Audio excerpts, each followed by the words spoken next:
that Russia did try to influence our election, they should face very grave consequences, both so they never even think about it again and so that nobody else ever thinks about it again. What type of grave consequences? You know, the potential candidate for Secretary of State, Mr. Tillerson, in the past has been against sanctions on Russia. Would you support sanctions? What do you think we should do? Well, that's why I say we have to know the facts here, and it's not at all clear to me, just viewing this from the outside, that this hacking into the DNC and the RNC computers was not a false flag operation. Let's remember what FBI Director James Comey said dealing with Hillary's homebrew server. He said, "We found no direct evidence of Foreign Intelligence Service penetration, but given the nature of this, we didn't expect to," meaning a really sophisticated Foreign Intelligence Service would not leave any cyber fingerprints. And yet people say they did leave cyber fingerprints in the hacks regarding our election. So the question that has to be asked is, why did the Russians run their smart intelligence service against Hillary's server, but their dumb intelligence services against the election? When you say false flag, that's a very serious charge. I mean, false flag by whom? Here's the Washington Post. The Post reported the CIA has concluded that individuals with close ties to the Russian government hacked the emails. Intelligence officials have determined that Russia's goal was to help Trump win rather than simply undermine confidence in the election. Are you actually accusing someone here in this administration of trying to, or in the intelligence community, of trying to throw something? We just don't know. But I believe that intelligence has been politicized in the Obama administration to a very significant degree. But would the agents, the intelligence officials, politicize this to go so far to something that could potentially damage the very issue of our republic and what we for 200+ years have stood for?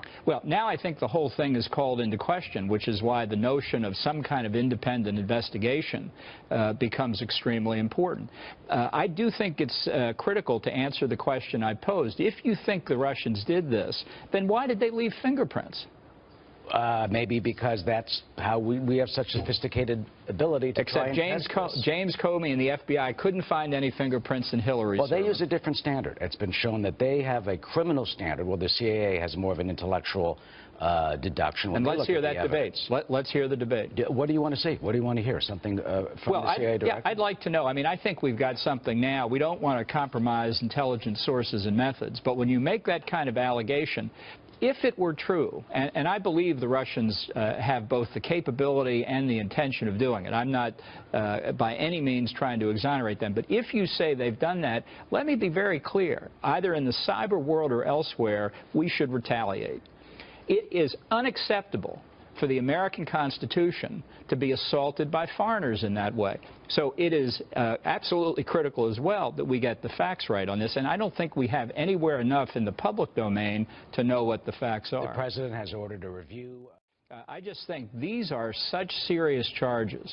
Again, if the Russians or any other foreign government think that they can undermine the integrity of our elections or defeat our constitutional process, this is just as serious an attack as a military attack. And to those who are very bothered by your claim of a potential false flag, I mean, that's incredibly serious to say that, and very disturbing as an American.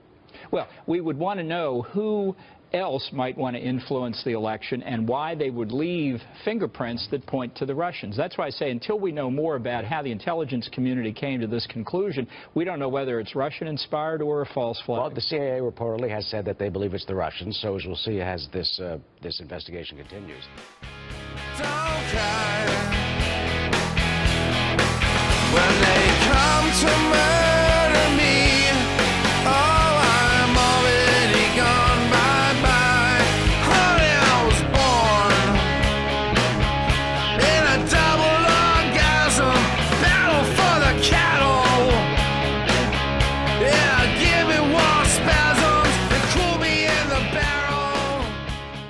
Had a disastrous few weeks. If you look at the polls, he needs a miracle. In the American political lexicon, there's such a thing as the October surprise. The stuff that you're sitting on, is an October surprise in there? Do you even know what you're sitting on? WikiLeaks never sits on material. Whistleblowers go to significant efforts to get us material, and often very significant risks. As a 27-year-old, works for the DNC, who was shot in the back, murdered just 2 weeks ago for unknown reasons as he was walking down the street in Washington. So that was just a robbery, I believe, wasn't it? no, there's no finding. So what are you suggesting? What are you suggesting? I'm suggesting that our sources take risks, and they become concerned to see things occurring like that. But was he one of your sources then? I mean, we don't comment on who our sources are. But why make the suggestion about a young guy being shot in the streets of Washington? Because we have to understand how high the stakes are in the United States, and that our sources are, our sources face serious risks. That's why they come to us, so we can protect their anonymity. But it's quite something to suggest a murder. That's basically what you're doing. Well, that others have suggested that. We are investigating to understand what happened in that situation with Seth Rich. I think it is a concerning situation. There's not a conclusion yet. We wouldn't be willing to state a conclusion, but we are concerned about it. And more importantly, a variety of WikiLeaks sources are concerned when that kind of thing happens.